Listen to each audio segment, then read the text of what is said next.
हमारा शौक़ क्या है, आज हम इस वीडियो के माध्यम से अपनी बात रखेंगे।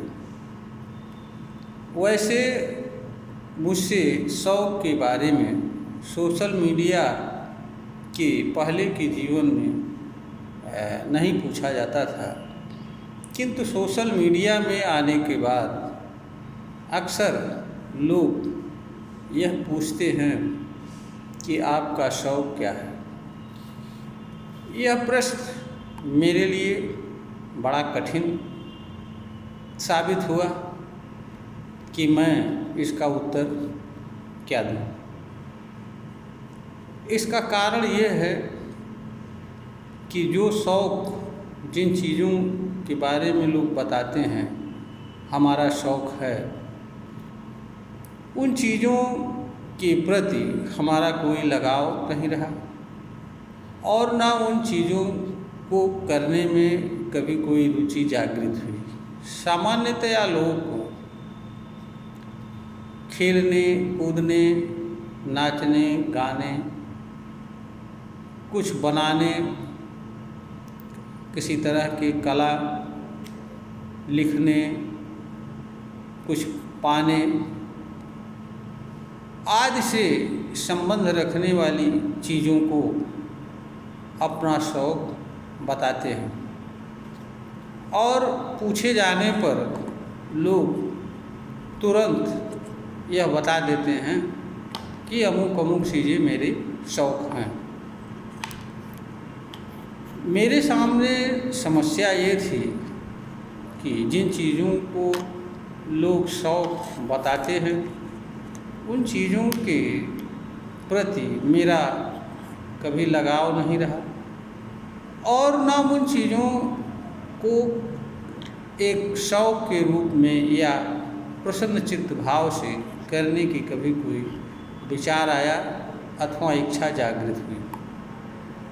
इसलिए जब यह प्रश्न मेरे सामने आया तो हमें अपने संपूर्ण जीवन वृत्ति पर विचार करने के लिए मजबूर होना पड़ा और हमें यह देखना पड़ा कि हमारे बचपन काल में हमारी वृत्तियाँ किस तरह की थीं। हमने अपने बाल्यकाल पर जब विचार किया तो हमने यह पाया कि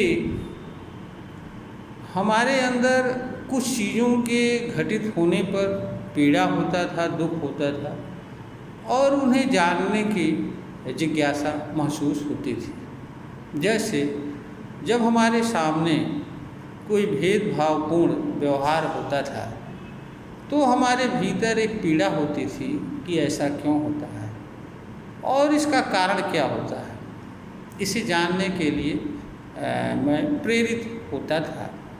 यह अलग बात है कि मैं इस तरह की चीज़ों को जान नहीं पाता था। इसी तरीके से जब कोई किसी को हम जल चढ़ाते हुए देखते थे या पूजा पाठ करते हुए देखते थे तो हमारे भीतर यह विचार उत्पन्न होता था कि लोग पूजा क्यों करते हैं, जल क्यों चढ़ाते हैं या इस तरह के कार्य क्यों करते हैं। यद्यपि इसका भी कोई सटीक उत्तर हमें नहीं मिल पाता था। इसी तरीके से जब कोई व्यक्ति को मैं गलत कर्म करते हुए देखता था तो मेरे भीतर यह विचार उठता था कि कोई व्यक्ति गलत क्यों करता है, इसका कारण क्या होता है।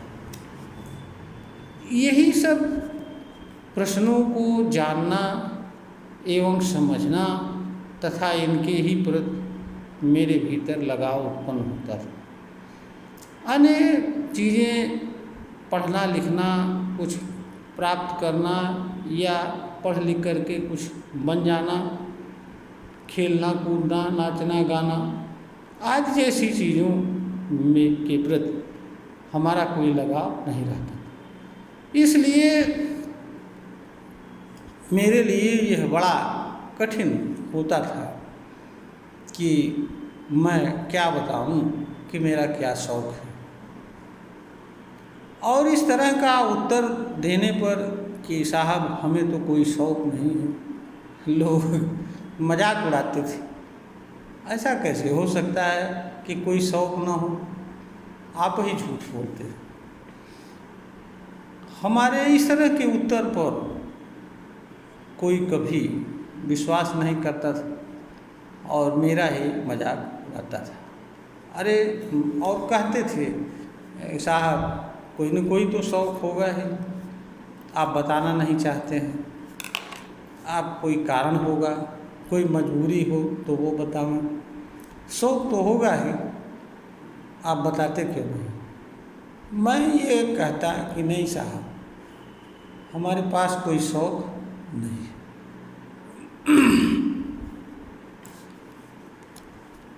किंतु बार बार इस प्रश्न के आने पर और बार बार इस पर विचार करने के बाद हमको यह समझ में आया कि हमारे भीतर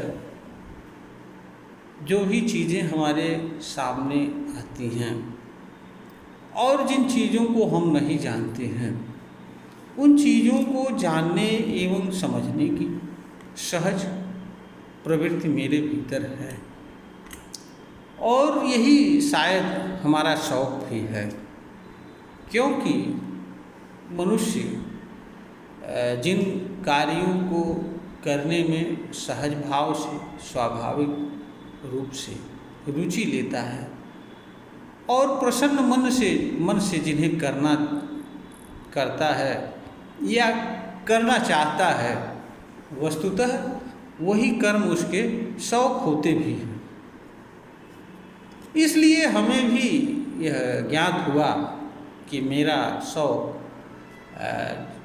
उन चीज़ों को जानना व समझना जो मानव समाज के लिए अनुत्तरित है या जिन चीज़ों को अपने या मानव कल्याण के लिए जानना आवश्यक है, उन चीज़ों को भी जानना एवं समझना तथा उसे मानव समाज के सामने रखना ही मेरा शौक़ भी है और मेरा कर्तव्य भी है। इस तरह का अनुभव और इस तरह का संज्ञान मुझे हुआ और मैं बाद में अनेक अवसरों पर अनेक मित्रों द्वारा पूछे जाने पर इस तरह का उत्तर भी दिया गया। हमारे द्वारा बताया गया यह उत्तर सही है या गलत है, मैं इस पर नहीं कुछ कह सकता हूँ।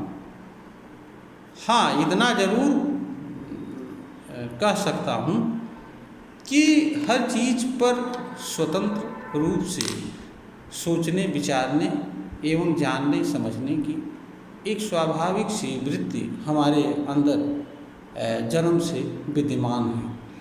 हम इस चीज़ का उपयोग करके जिन चीज़ों को जानते हैं, समझते हैं, जान पाते हैं, उन्हीं चीज़ों को हम मानते भी हैं और दूसरों के समक्ष रखते भी हैं। हो सकता है ऐसा कार्य सही ना हो या ऐसा कार्य किसी के लिए पीड़ा व दुख का कारण बनता, किंतु हमारा उद्देश्य कभी भी किसी को गलत ठहराना या किसी को गलत बताना नहीं होता है, बल्कि उन चीज़ों को हमारे द्वारा रखा जाना होता है जिन चीज़ों को हम जानते हैं। यही स्थिति शौक़ के बारे में भी है। हम बता करके यह बताना चाहते हैं कि जिस तरीके से जो ज्ञान हमने प्राप्त किया और उससे जो लाभ मुझको होता है, हो सकता है इस तरह का लाभ दूसरों को मिल जाए। अगर मेरे ज्ञान से किसी को भी किसी भी तरह का कोई लाभ हो जाए तो मैं ये समझूंगा कि मेरे द्वारा इस तरह का किया गया कार्य सफल एवं सार्थक है। यह वीडियो ज्ञानवर्धन हेतु तैयार की गई है। श्रोता को पसंद आए इसे लाइक करें, शेयर करें, सब्सक्राइब करें।